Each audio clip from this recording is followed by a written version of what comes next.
Welcome, Impactful Parents, to the Impactful Parents Inspire and Learn series, where real parents come on and tell their real stories of inspiration and learning.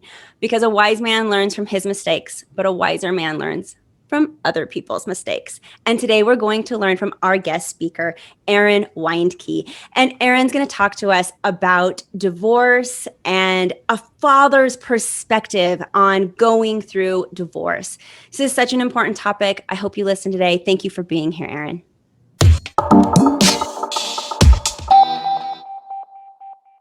You have 4 daughters, but I also know from talking to you before this that you have gone through a divorce. Mm-hmm. And when that happens, family dynamics change. You know, it hurts the kids no matter whether it's amicable or not. It's a painful transition for every single family. But do you have any tips or advice that you can give the audience for a dad out there who might be listening, who's going through a divorce and is trying to minimize the negative impact that it might be having on his family? Yeah, what a great question. And not an easy topic, so I'll do my best to address it. The first thing when we were going down that path was to put the kids in counseling because I feel like that's very important, that they understand it's not their fault and that they're not the reason that the 2 adults are going their separate ways. And we do everything we can to reassure them. You know, as I reflect back on that period of going through that separation and where I am today, I actually think I became a better dad, which is sad to say, is because I feel like we get so much in life and we're just in the routine. You know, I get up, I go to work, I come home, rush around with kids to everything, and just never take time to appreciate all the little things. And then once I got separated and I had time by myself versus time with the kids, boy, that time with the kids meant more to me. I feel like I had better conversation. I was more engaged with the children. Not that I wasn't before. My kids actually loved me and we did and continue to do tons of fun things, but it just changed. My audience knows I'm a single mom of 4 kids. I have met plenty of single dads now. And I hear that same message that you're saying, that once they got divorced, they became better fathers because I feel like they appreciated that time with their kids so much more. It became not something they took for granted anymore, but it became intentional, which is beautiful. It's really great that something good can come out of something that's not so great, right? Nobody wants to go through a divorce.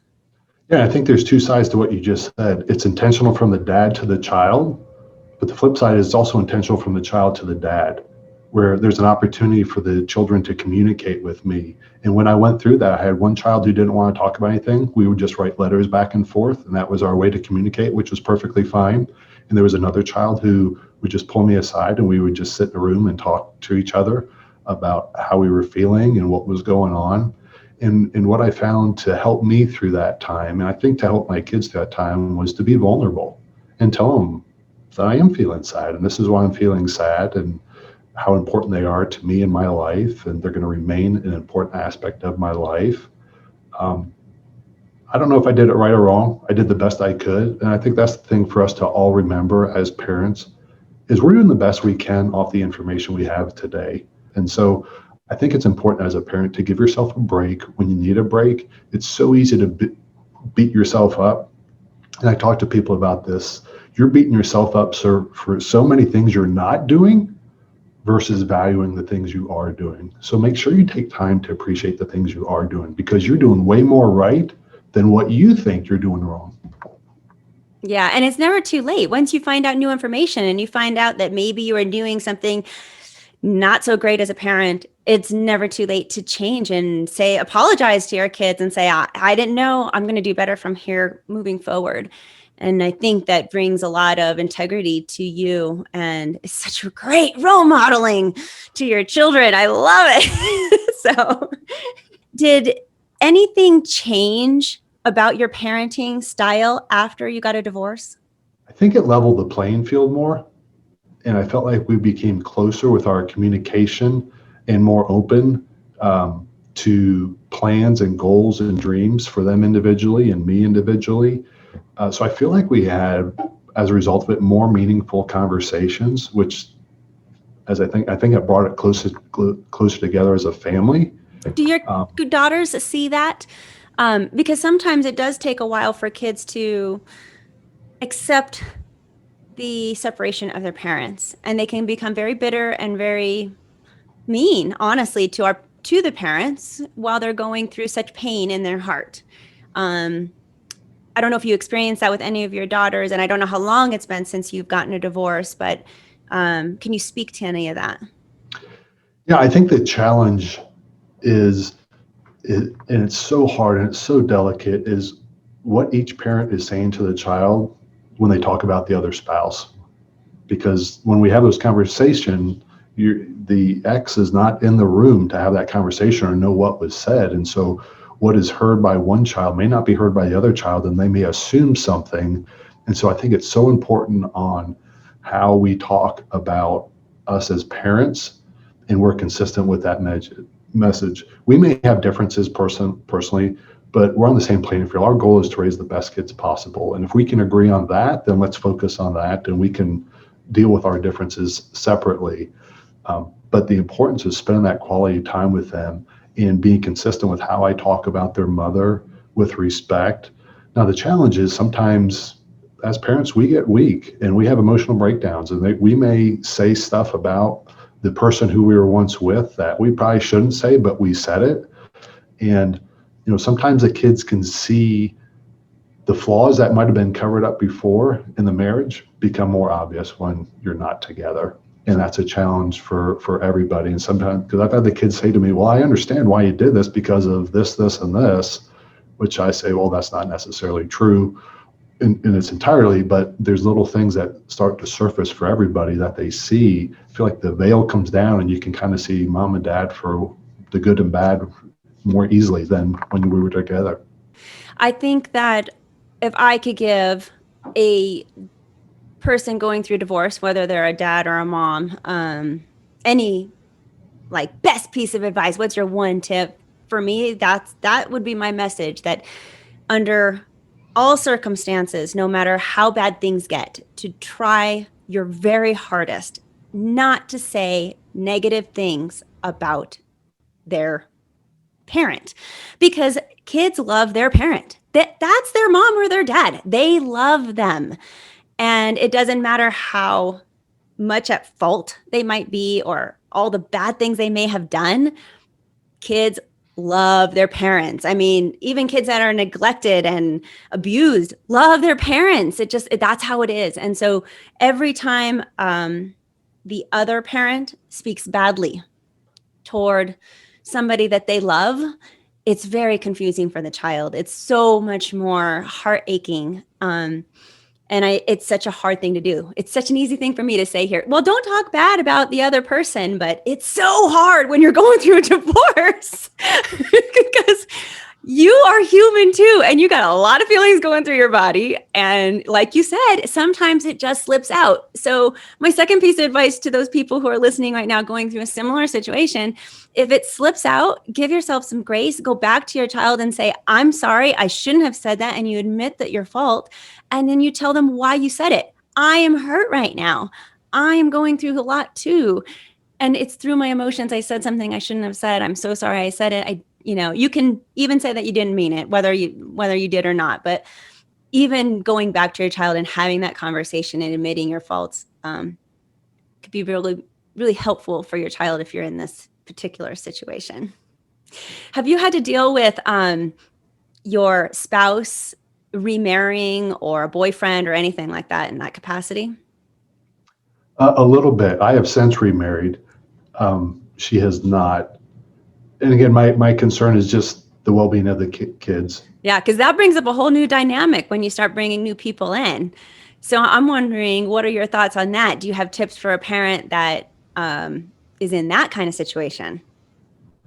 Yeah, it's challenging because to what you just said, there's nobody that can replace the spouse, the mom or the dad, regardless of how much you love this new person. They can't replace them. And it really, in my experience, it just takes time to build that relationship. The challenge is where that person's coming from. Are they from a separated relationship, and how is that? Because there's just so many dynamics that come into play But it goes back to if the focus is the children, and I think that's something you've got to be transparent on when you're going into that next relationship is, hey, I'm happy to spend time with you, but I understand that these kids are my priority for this period of time. I'm going to take care of myself, but this is really my time. And if you expect me to leave and just go on weeks and weeks of vacations with you, as great as that would be, that's just not possible at this stage of my life. So I think the open communication is essential to go through that. But yeah, there's no playbook on how that's going to work out. One of the things that I tried to do going through that was just one-on-one time with people, one-on-one time to get to know them and for them to get to know me, to work through this all together. It's not easy. How did your daughters accept or not accept your new spouse when they were being introduced? They had a million questions. It was funny. I can still picture the day they met, where they kind of like divided and conquer. They took her daughter one direction and they took her a different direction. I'm left by myself because they had so many questions and were interested and they wanted to find out all this information. Because they knew if this person's important enough for dad to bring her around, then she must be pretty special. And so they just wanted to experience and see what that was. And I think a big thing is when you introduce that person, what their perspective is. If they come in and say, oh, I'm your new mom and I'm in charge, that's not going to go over well in my experience. If they come in and I feel like my wife to the children now is more like a big sister / stepmom, which I'm not sure if that's 100% correct, but they have fun together and they do a lot of fun things together versus her sitting there telling them what to do, how to do things like a mom may choose to do. So just a little different relationship, but those are things you have to talk about up front, is how we're going to approach this. What's your approach going to be versus mine? How are we going to work together? There's just a lot to talk about to hopefully have the best outcome possible. Yes, Aaron, that's exactly it. Those points are perfect. I'm going to reiterate what you just said so people can hear it. Talk to the person that you're trying to bring into your family and really get their viewpoint on where they want to stand inside your family dynamic, because they are entering something really foreign to them. You don't know until you're in it what things are really going to be like. To have that open communication with your new love, in addition to have that open communication with your kids. And it sounds like you had that, Aaron, with your daughters, which is awesome. It's really great. Yeah, and a question I would ask, or what was it like growing up? What were my parents like? Ask that person you're going to introduce about their childhood. Because as you said earlier, our default is how we were raised. And whether it was our parents, a grandparent, a coach, or a teacher, things that they said and did to us have made us who we are today. So find out what has happened in this person's life, what their childhood was like, because that's going to be their default on how they're going to choose to parent. Yes, exactly.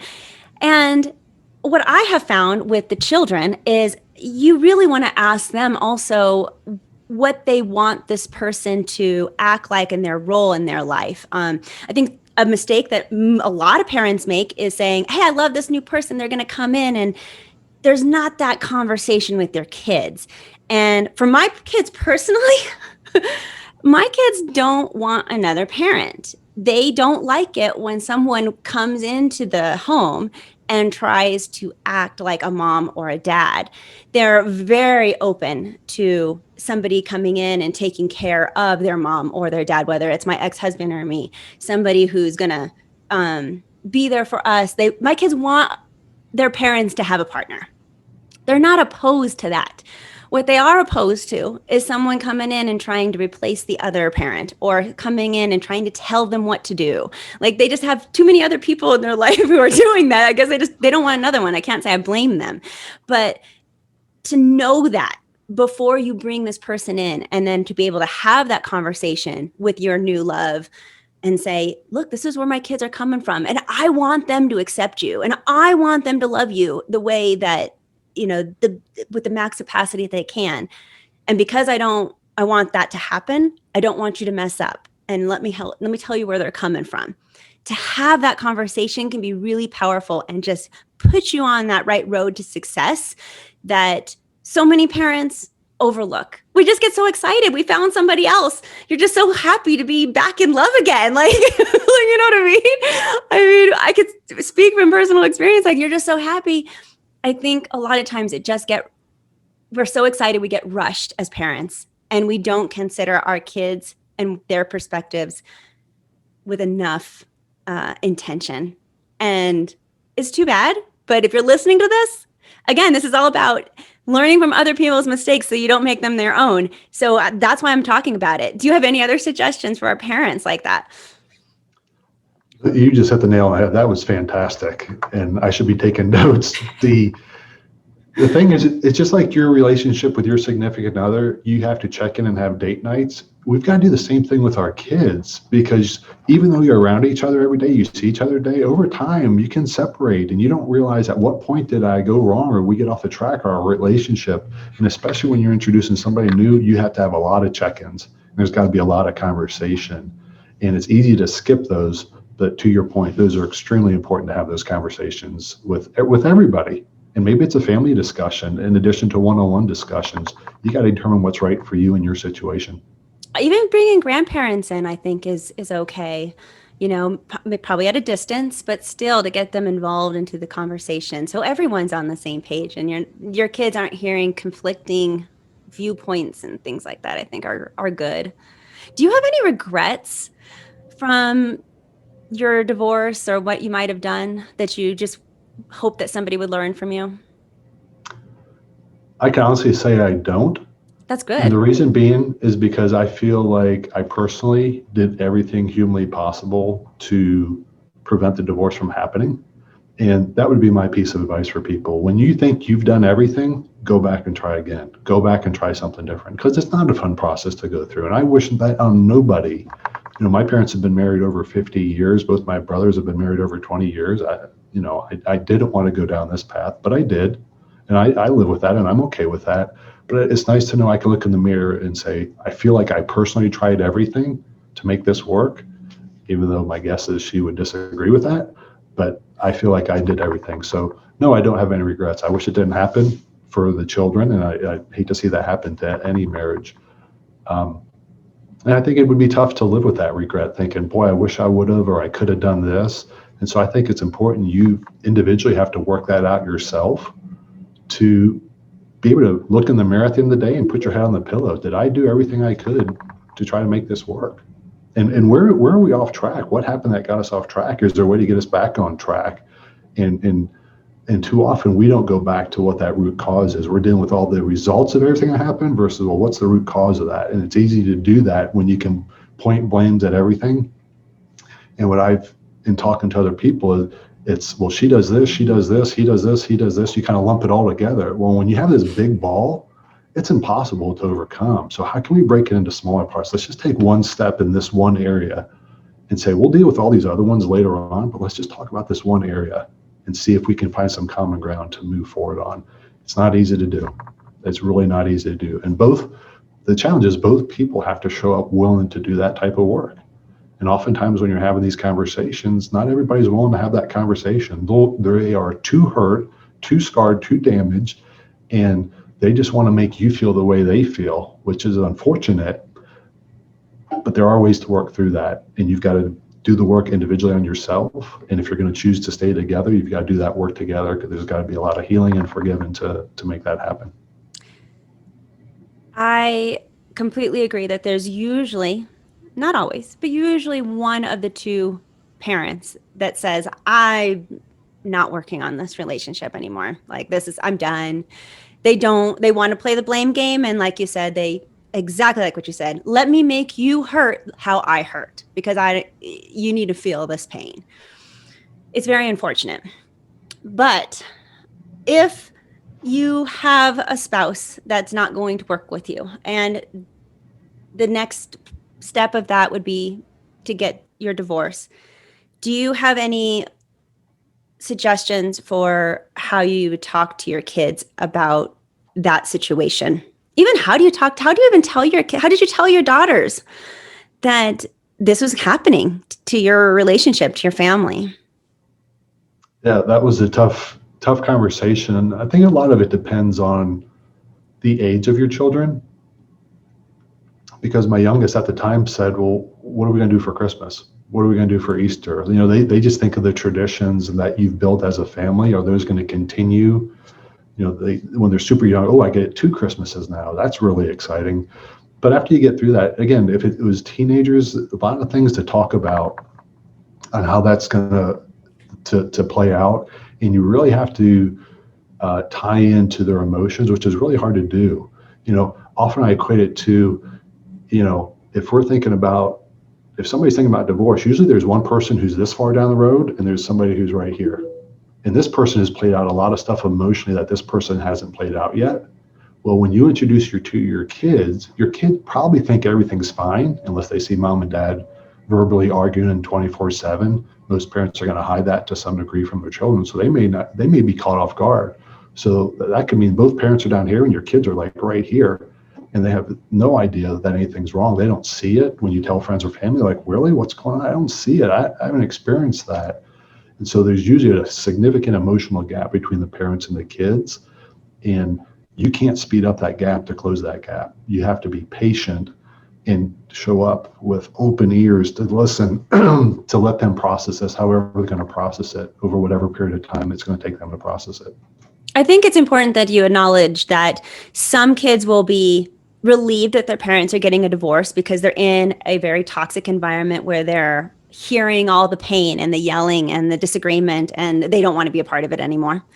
And then there's that flip side, the parents that are very amicable in front of their children, and then the divorce becomes a huge surprise. And now your kids are like, what? Where did this come from? Why is my life going to be flipped upside down when there's not a problem?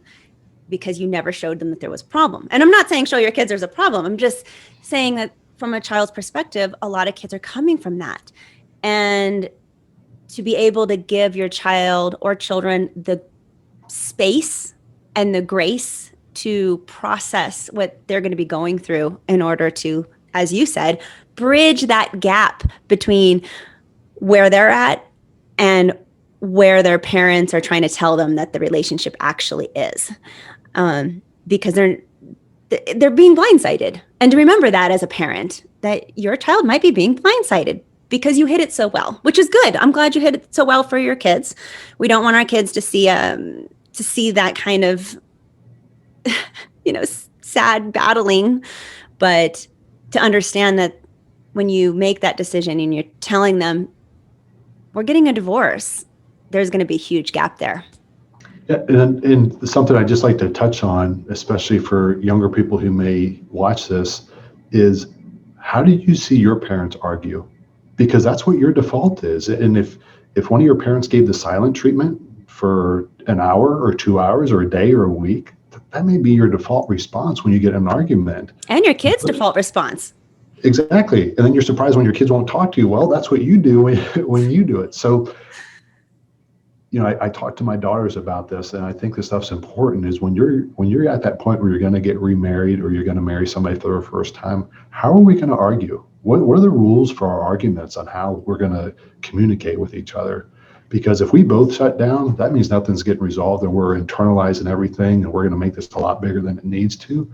We're going to have some rules of engagement on how we're going to communicate in these difficult times, because we are going to be setting the expectations and the example for our children that they're going to learn from us. And to what you said earlier, they see and observe everything that you're doing, and how you argue is a big thing that they're paying attention to. Rules of engagement. That's going to be the new quote of today. I love that. Rules of engagement. How are we going to talk to each other? Such a great conversation, not only to have with your children, but also with your spouse that you're getting a divorce with, like how we're going to have these rules of engagement moving forward in our new dynamic. And then again, with the new love interest that is trying to come into your family, how are we going to have these rules of engagement and rules of engagement with your kids too, with that person and them? It's such a great conversation. Not an easy one, but one that could, if you have it, it's going to cause you a lot less heartache in the long run. So do that, parents. Definitely do that. So my next question, Aaron, is that these are really difficult conversations for us to have with our kids. So how do you initiate these conversations? They are difficult conversations. What I've found is when I'm one-on-one with somebody, if we're eye to eye, that can be challenging for some people and me as well. And so one of the things that works well for me is we'll go for a walk where we're side by side versus face to face. And I find that it relaxes us both and we can have more open dialogue. I used to joke about people when I go in a restaurant and they're sitting side by side. I never understood why people sat side by side. Well, it turns out you can have some really difficult conversations sitting beside each other, as well as just it feels great to be next to the person. The same thing is in the car. And if the child's in the front seat or the back seat, doesn't matter. You can have some really good conversations in the car where we're not 100% focused on each other, but we are focused on each other and we can just listen to each other and create space. And as parents, it's so easy for us to want to give advice on everything when we're talking to our kids. I would encourage you to say, tell me more. Tell me more. Yes. How does that make you feel? Tell me more. And have them really feel comfortable expressing all their feelings. Because oftentimes they'll say, well, Dad, I didn't like it and this happened at school. And I could say, well, you should have done this instead. Or why didn't you do this? Or I'll call the teacher. Well, tell me more about that. What did that make you feel? What else could you have done? How could we have handled that differently? And that can be around any different topics. But asking that, probing more to find out more. And what that does is open the door to give them permission to share more. And what the long-term implications of that is they'll come to you and volunteer information to you, which as a parent, that's exactly what I want to have. I want to have open lines of communication with everybody. It doesn't always happen, but with some kids, you'll probably have better luck than others.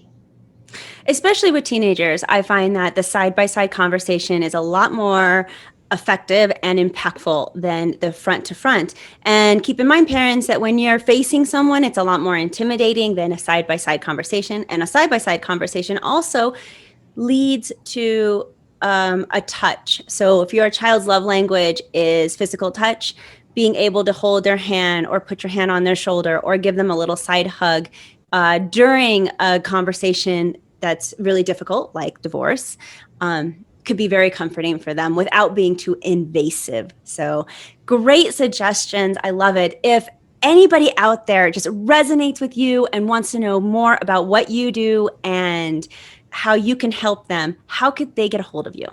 I started a coaching business in 2020 to help other adults, parent coaches, business owners.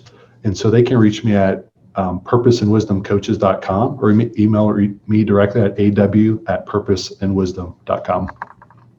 Thank you for being on today, Aaron. I really appreciate your perspective and expertise. Parents, if you have an inspiring story that you want to share on The Impactful Parents so that we can learn from you, please go to the Impactful Parents website at theimpactfulparent.com.